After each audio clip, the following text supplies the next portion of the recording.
Hi friends, welcome to Indu's kitchen. இன்றைக்கி ரவா கிச்சடி எப்படி பண்ணலான்னு பார்க்கலாம் வாங்க.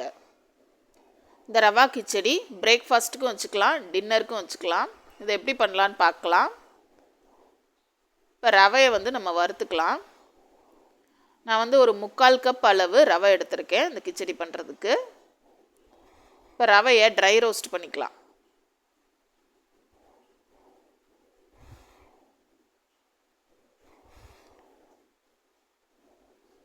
இந்த ரவையை எவ்வளோக்கு எவ்வளோ வறுக்கிறீங்களோ, நல்லா வறுக்கிறீங்களோ அந்த அளவு நல்லா வரும் இந்த கிச்சடி.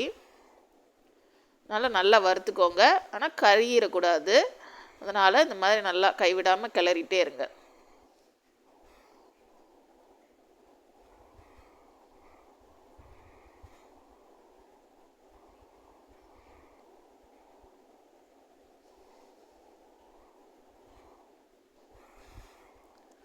இப்போ ரவை வறுபட்டுருச்சு, அதை தனியாக ஒரு பிளேட்டுக்கு மாற்றியாச்சு. அது ஆறட்டும்.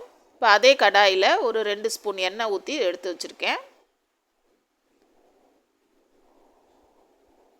இதில் கடுகு, சீரகம், கடலைப்பருப்பு எடுத்து வச்சுருக்கேன். இதை இதில் சேர்த்துக்கலாம்.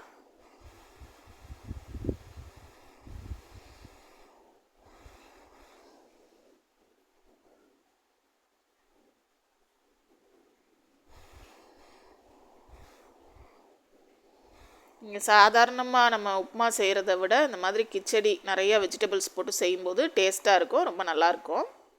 இப்போ இதில் முந்திரி பருப்பு ஆட் பண்ணிக்கலாம்.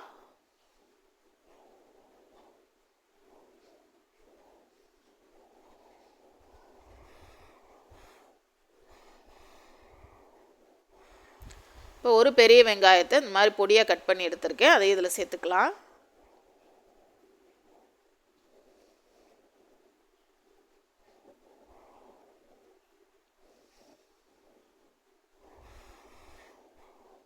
வெங்காயம் நல்லா வதங்கிருச்சு.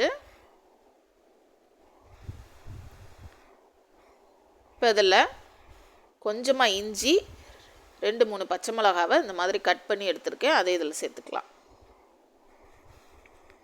நமக்கு இந்த பச்சை மிளகா காரம் தான் அதுக்கு.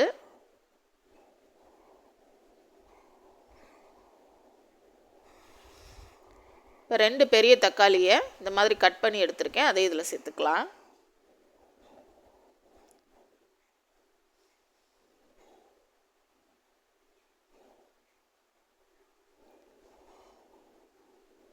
இப்போ இது கூட வெஜிடபிள்ஸ் ஆட் பண்ணிக்கலாம். கேரட் துருவி எடுத்து வச்சுருக்கேன், அதை அதில் சேர்த்துக்கலாம்.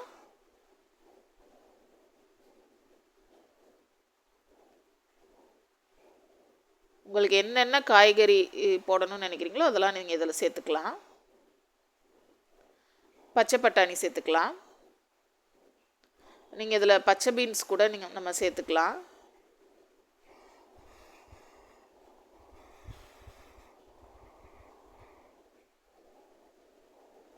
இதில் மஞ்சத்தூள் சேர்த்துக்கலாம். இன்னும் கொஞ்சம் மஞ்சத்தூள் சேர்த்துக்கலாம், ஏன்னா இந்த மஞ்சத்தூள் தான் நமக்கு இந்த கிச்சடிக்கு நல்ல ஒரு கலர் கொடுக்கும். இப்போ இந்த நம்ம வறுத்து வச்சுருந்த ரவையை இதில் சேர்த்துக்கலாம்.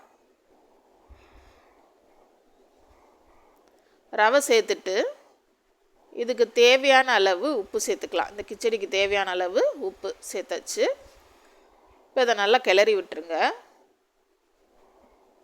இப்போ இதுக்கு தேவையான அளவு தண்ணி ஊற்றிக்கலாம். நான் 2 கப் தண்ணி ஊற்றுறேன்.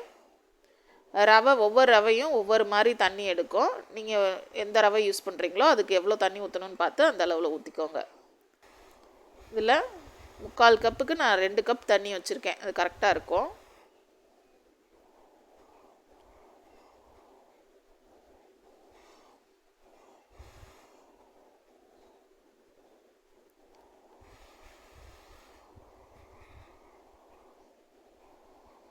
அதை நல்லா கலந்து விட்டுட்டு மூடி போட்டு ஒரு 5 நிமிஷம் வச்சிட்டிங்கன்னா ரெடி ஆயிரும்.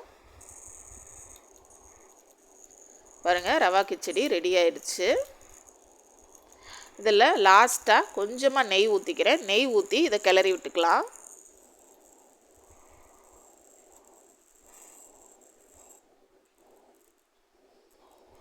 பாருங்கள், ரவா கிச்சடி ரெடி ஆயிடுச்சு. இதே மாதிரி நீங்களும் வீட்டில் செஞ்சு பாருங்கள். தேங்க்யூ ஃப்ரெண்ட்ஸ், தேங்க்ஸ் ஃபார் வாட்சிங். லைக் பண்ணுங்கள், ஷேர் பண்ணுங்கள், சப்ஸ்கிரைப் பண்ணுங்கள்.